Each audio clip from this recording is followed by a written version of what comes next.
The Sahara, the largest desert in the world.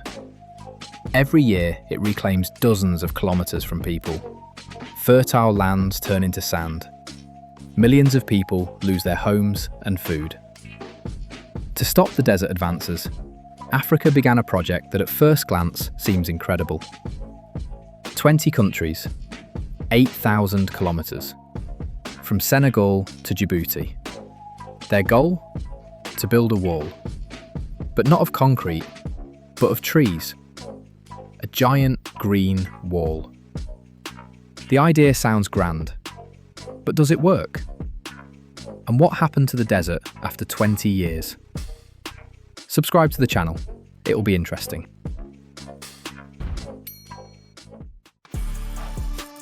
The Sahara. It is not just a desert.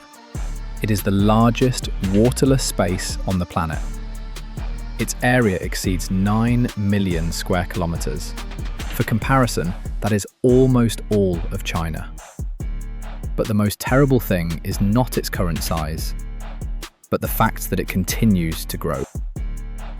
Every year, the desert swallows new lands. South of the Sahara lies the Sahel region, a wide strip of land from the Atlantic Ocean to the shores of the Red Sea. This is where for centuries, millions of people lived, grazed livestock, grew grain, and fed their families. Even 50 years ago, there were forests, rivers, and pastures in the Sahel. But gradually, everything changed. Droughts became longer, rains shorter. Trees were cut down for firewood, and the land was exhausted from continuous livestock grazing. The desert moved forward, and no one could stop it. In the 70s and 80s of the last century, the Sahel experienced several terrible droughts. Millions of livestock died, crops burned, people died of hunger. Television reports went around the world, and humanity saw for the first time that the desert is capable of killing entire nations. That was when the thought arose, what if we build a protective barrier? Not a wall of brick, but a living barrier of trees. The first ideas appeared back in the 60s, but they were taken seriously only in the early 2000s, when it became clear that without decisive action, the Sahel was doomed. In 2007, the African Union officially launched a project called the Great Green Wall. 20 countries joined it. Senegal, Mauritania, Mali, Burkina Faso, Niger, and others. The total length of the future strip of trees, 8,000 kilometres. The width of this green strip should be 15 kilometres. If the project is completed, it will become the largest living organism created by human hands. Larger than the Great Wall of China. Larger than any other structure in human history. The idea is simple, but ingenious. Trees hold the soil with their roots. They hold back water, give shade, and lower the air temperature at the ground. Where trees grow, the wind loses strength and cannot carry sand. Gradually, humus accumulates around the trees, and the land becomes suitable for life again. But planting a tree in the Sahel, that is not the same as planting it in a garden in the middle latitudes. The soil here is hard as asphalt. There is almost no rain. Heat in the summer reaches 50 degrees. Most seedlings die in the first weeks after planting if they are not provided with constant watering and care. In the early years, the project moved slowly. There was not enough money. Local residents did not always understand why they should plant trees that might die. The governments of some countries treated the initiative formally, reporting on planted trees that were not actually there. Lack of water also became a serious obstacle. In some areas, groundwater lies very deep. Digging wells is expensive. Without irrigation, young trees dried up in a few days. New approaches were needed, smarter and less costly solutions. And then scientists and local residents found something amazing. It turned out that thousands of roots and seeds are already dormant in the soil of the Sahel. The trees there have not disappeared completely. They simply went underground, waiting for their hour. It was enough to give them a chance to sprout. The method was called FMNR, which stands for Farmer Managed Natural Regeneration. The essence is simple. Instead of planting new trees, peasants began to protect those sprouts that already appear on their own. They stopped cutting down young shoots and began to carefully form tree crowns. The result was striking. In Niger, one of the poorest countries in the world, more than 200 million trees were restored this way in 20 years. This happened almost without external funding, through the efforts of the peasants themselves. Scientists called this one of the largest environmental successes of the 20th and 21st centuries. In Senegal, the picture has also changed. In the north of the country, in the Tis region, lands that back in the 80s were dead, sandy fields are today covered with shrubs and trees. Local women organised cooperatives and took up growing fruits and vegetables in the shade of restored forests. In Ethiopia, the approach was different. The government mobilised millions of citizens for mass tree plantings. In 2019, 350 million trees were planted in one day. This got into the Guinness World Records. The country set a goal to plant 4 billion trees in one season.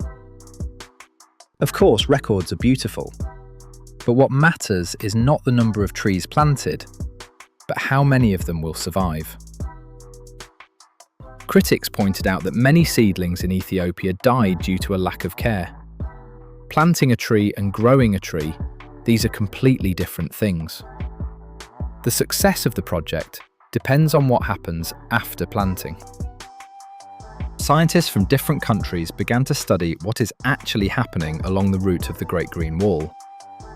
Satellite images showed that in several areas, green cover has indeed increased.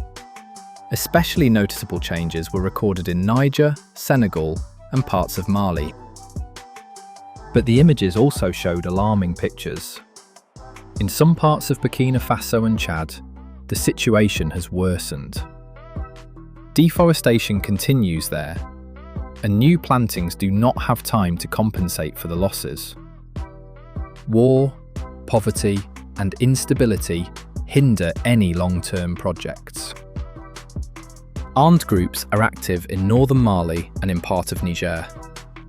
In conflict zones, it is impossible to carry out reforestation work. People flee from villages, abandon fields, and there is again no one to protect the trees. The Great Green Wall passes through some of the most unstable regions of the world. Funding for the project remains a sore subject. According to specialist calculations, about $43 billion are needed for the full completion of the Great Green Wall. By 2021, about $14 billion had been collected. Money comes from the European Union, the World Bank, individual states, and private foundations. But the money does not always reach the ground. Part of the funds stays in bureaucratic structures. Part is spent on consultants and reports rather than real plantings. Local communities often complain that large international organisations have a poor understanding of local conditions and impose solutions that do not work in a specific village. The most valuable lesson that the Great Green Wall gave is as follows. The best results are achieved where the main participants are the local residents themselves. When a peasant sees that a tree gives him shade, food, firewood, and protects his field, he himself becomes a protector of that tree. In Niger, peasants came up with a simple but effective way to save water. They dig small crescent-shaped pits on the slopes of hills. Rainwater collects in these pits and slowly goes into the ground, feeding the tree roots. This method existed among local peoples for hundreds of years, but was almost forgotten. Women played a huge role in the restoration of Sahel forests. In many villages, it is they who organise nurseries for seedlings, care for young trees, and protect them from livestock. In Senegal and Burkina Faso, women cooperatives turned into a real driving force for greening. Young people are also increasingly involved in the project. In some countries, school children are given the task to grow one tree and follow it during the school year. This approach brings up a careful attitude toward nature from childhood and creates a generation that understands the value of every green sprout. Science does not stand still. Scientists are breeding new varieties of trees that better tolerate drought. Acacia, baobab, moringa. These trees do not just survive in the heat. They produce fruits, leaves, and bark that people use for food and medicine. A tree in the Sahel, it is not just part of the landscape, it is a source of life. Moringa deserves a separate conversation. This tree is called the tree of life. Its leaves contain more vitamins than most vegetables. The seeds purify water. The roots are used in traditional medicine. In regions where the Great Green Wall is progressing successfully, moringa becomes an important part of the local population diet. In addition to trees, vegetable gardens, orchards, and pastures are being created along the route of the wall. The concept has changed. Now it is not just a strip of trees, but an entire green belt that unites fields, forests, water bodies, and pastures. The goal? To create a living ecosystem that feeds people and protects the land simultaneously. Climate change makes the task increasingly urgent. Scientists record that the temperature in the Sahel is rising faster than the global average. Rains become unpredictable. Sometimes they are not there for months. Then they crash down in a wall and carry away the top layer of soil. Trees help to smooth out these extremes. By 2030, the countries of the African Union set a goal to restore 100 million hectares of degraded land. This is a huge figure. For comparison, the area of all Ukraine is about 60 million hectares. 100 million hectares of new land are capable of feeding tens of millions of people. The climatic role of the project is no less important. Trees absorb carbon dioxide and help slow down global warming. According to expert estimates, the completed Great Green Wall will be able to sequester about 250 million tonnes of carbon. This is comparable to emissions of entire states over several years. The project has attracted the attention of the world. Documentary films are made about the Great Green Wall, books are written, and it is discussed at international forums. In 2021, at the Climate Summit in Glasgow, several major countries announced new contributions to the funding of the wall. The project has attracted not only scientists and politicians, but also cultural figures. Musicians, artists, and film directors from different countries of the world tell about the Great Green Wall in their works. Culture and art help to convey the idea to a wide audience no worse than scientific reports.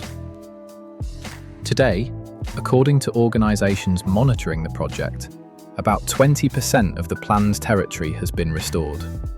The pace of work is gradually accelerating. In some countries, especially in Niger and Senegal, the results can already be seen with the naked eye.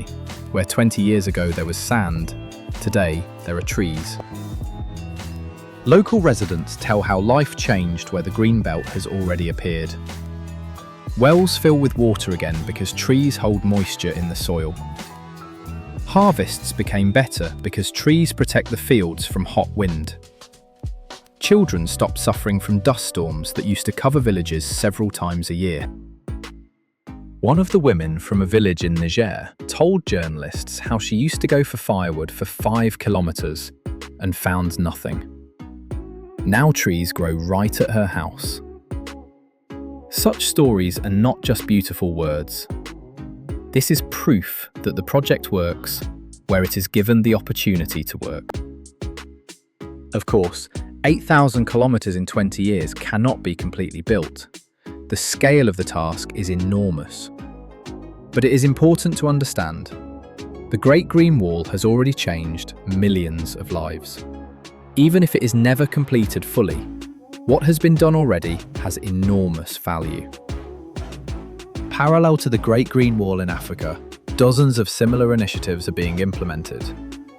In Kenya and Tanzania, mangrove forests on the coast are being restored. In Rwanda, large-scale greening of hills is underway. In South Africa, they fight desertification of arid regions. The entire continent is slowly but turning its face toward nature. The world community increasingly understands that investments in nature restoration are not charity but a profitable investment. $1 invested in greening degraded lands brings up to $30 in the form of economic benefit, food, water, employment, and health of the population. The Great Green Wall is also a story of hope. In a world where we are used to hearing bad news about climate change and nature degradation, this project shows people are capable of fixing what they broke. Not in one day, not without difficulties, but they are capable. So, what is happening to the desert 20 years after the start of the project? The Sahara has not stopped completely. That would be an unrealistic expectation. But where people took up the cause seriously, the desert has retreated. The green belt is growing. The land is returning to life. And this is not a myth, but a documented fact. Subscribe to our channel to learn about the most amazing projects and events of our time. Write in the comments, do you believe that the Great Green Wall will be completed? And how do you think other regions of the world could adopt this experience? Your opinion is important to us.